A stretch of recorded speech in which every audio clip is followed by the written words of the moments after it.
This is TTS Daily and it's the Christmas season. What better way to celebrate Christmas rather than a Christmas tree on wheels, or sort of.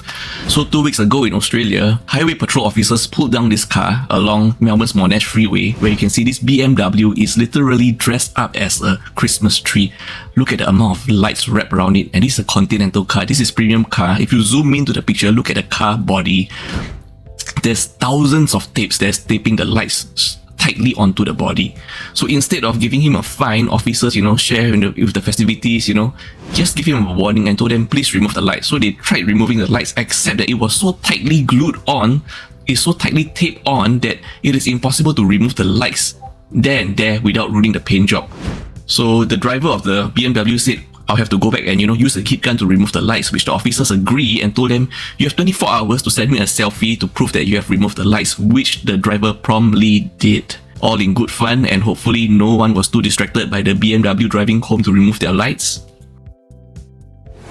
From the Melbourne Freeway to the Thailand Highway, we have this viral video right here where a video is capturing a bus driver with a towel over his mouth and nose, trying his best not to choke because the whole bus is the smell is not really pleasant, okay? This video has been viral. He has gained over 500,000 views. So this happened just 2 days ago, and this happened on December 17, where an elderly female passenger on the bus had some flatulence issues. So she was letting out a lot of air until, as you can see, the smell affected everyone in the bus, okay?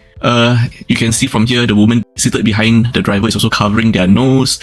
The one that is filming is trying to make light of the situation, laughing while also using a Hong Thai herbal inhaler to cope with the odor, okay? Comments on the video range from sympathy for the driver who couldn't leave his job to being understanding towards the elderly passenger with the flatulence issue.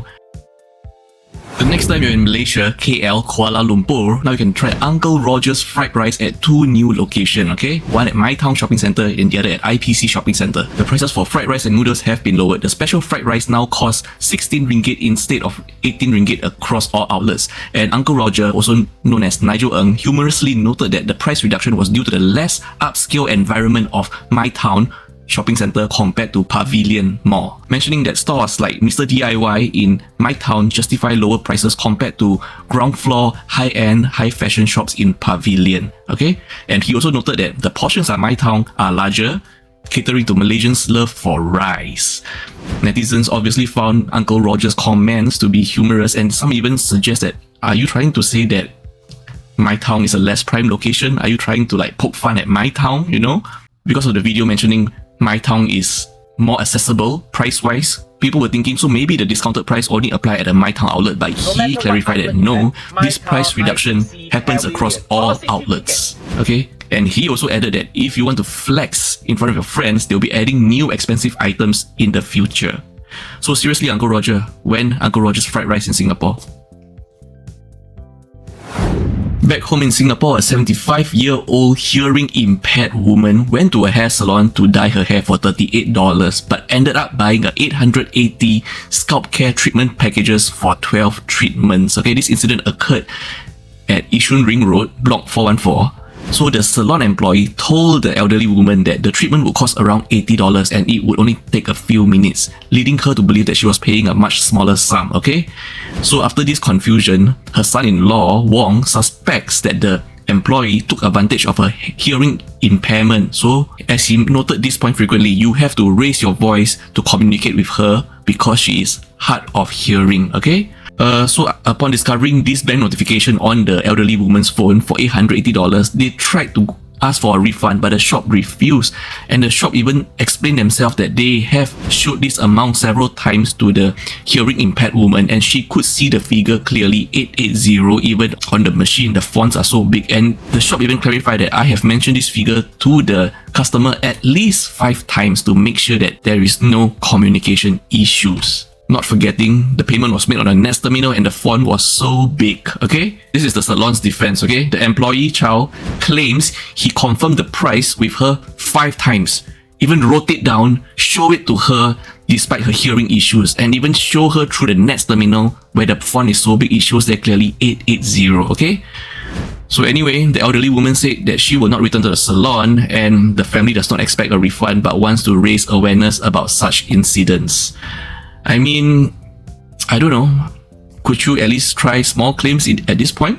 So what do you think? Who is at fault here? Is it the lady with the hearing impairment, which according to the salon employee has been shown the figure 880 at least 5 times? Or is it the salon who somehow led the elderly woman into purchasing a package much larger than what she expected to? Remember, she was only initially going for a $38 dye with an additional $80 treatment and not 12 treatments package. So TikTok user Born Naked and a friend were asked to leave Coexist Coffee Co after dining for 90 minutes, okay? That usually wouldn't be a problem if they were informed beforehand, but they weren't informed beforehand, okay?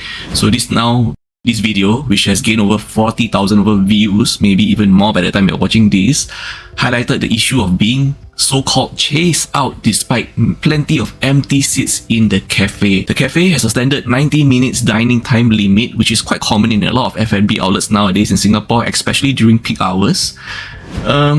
So Born Naked and her friend, they both ordered a full meal costing $90, and they felt this is quite an unfair policy. They weren't informed beforehand, firstly, and there were many empty seats, to which the cafe replied that the cafe had plenty of empty seats because there were already many groups of customers that were informed of the dining time limit, and they actually, accepted it and chose to get up and leave. So does that mean that a lot of other customers at other tables were also informed of the dining limit only much later, or is this only incident that only happened for Born Naked?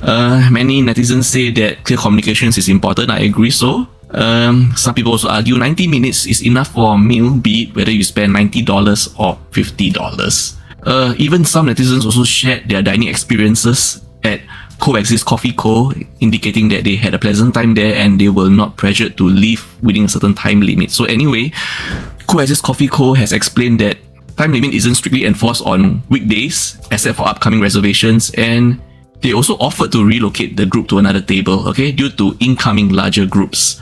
Finally, Coffee Co acknowledged the oversight in not informing diners about time limit, and they plan to enhance training and signage to prevent any future such incidents. What do you think? Is 90 minutes enough for you to dine and wine